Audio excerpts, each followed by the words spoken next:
There's been talk of a national shutdown in protest against the high fuel prices. Two national bodies, SANTACO and the NTA, have confirmed they won't be part of the shutdown. The NATJOINTS says measures will be in place to ensure safety and security amid threats of this shutdown. Mbalenhle Mthethwa is monitoring the situation and she comes in now. A very good morning to you, Mbalenhle. What are you seeing on the streets?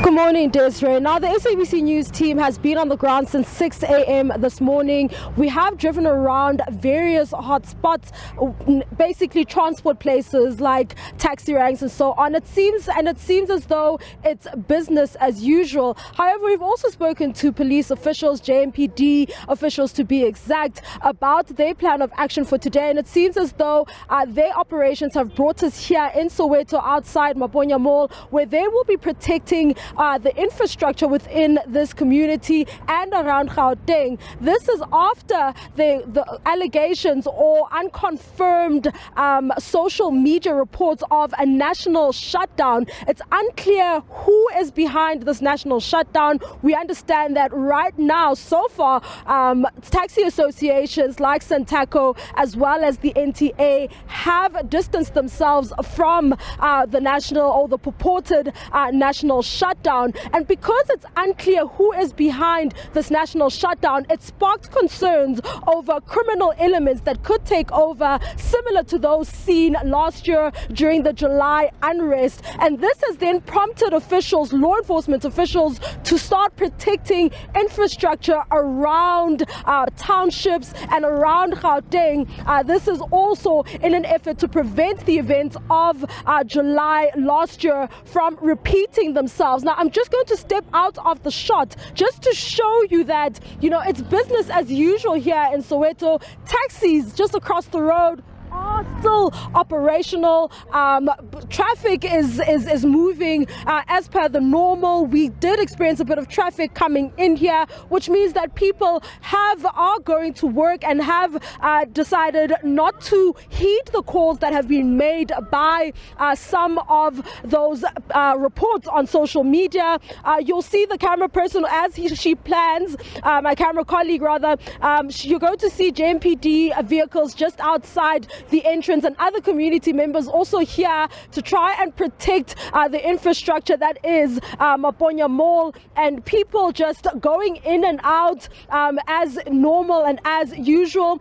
So while we were waiting to go on air, there was a small accident that took place, and you'll see a police official just taking the statement there with regards to that accident that just took place shortly. But it seems as though police are on high alert to try and protect and prevent the events of July last year, where we saw mass looting and destruction to infrastructure, as well as, certain people losing, which led rather to certain individuals losing their jobs. Some shops haven't been able to open again and reopen and continue to trade following those events. We understand that some community members are stationed not only here but also outside bottle stores, which tend to be a target when you have situations such as these or instances such as these, and they often get looted. I'm going to speak to JMPD spokesperson Mbalenhle Mthethwa, who's going to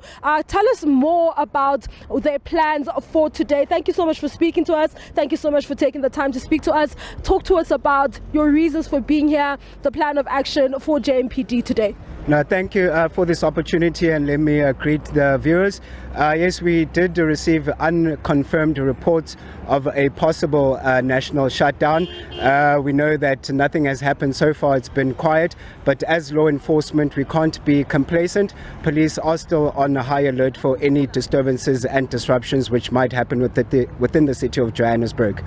Now, it seems as though you've brought out, there's a high police visibility in and around the province. We understand that there are manning key interceptions going in and out of the highway. Now, we're also here outside Maponya Mall, and this is part of some of the operations you guys will be carrying out.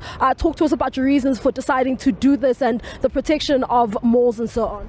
Yes, no, that's true. As we did see with unrest that we did have in July, that people took advantage of key infrastructures, especially places like malls and shopping centres. So our operations are focused on high visibility patrols, which is a deterrent for any possible threats. And officers are also monitoring major routes within the city. And I can also say that the community, like right now we are at Maponya Mall, the community of Pimville and Klipspruit have come out. They've been here from early in the morning with our officers to ensure that no disruptions are happening.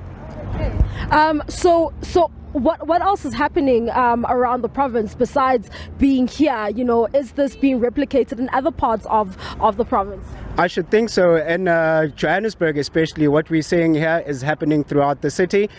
We know that there are other operations which are being conducted within the city. In Diepsloot, there's Operation to Restore, which is conducted by SAPS Immigrations and JMPD. And operations will continue. As I said, that we can't be complacent and just say that things have been quiet and we'll take it easy. Police will remain on high alert and will monitor for any disturbances and disruptions within the city. So I imagine you have public order policing also standing by should there be any incidents. Most definitely. We also know that it is the winter season, and within the city of Johannesburg, when it is winter, there's a lot of electricity outages, and people are protesting over that. So our public policing are also monitoring that, because we know that when people do protest, they close roads, barricade, and they do become violent. So we're also just monitoring that. If it does happen, then officers are quick and swift to act upon that. Thank you so much.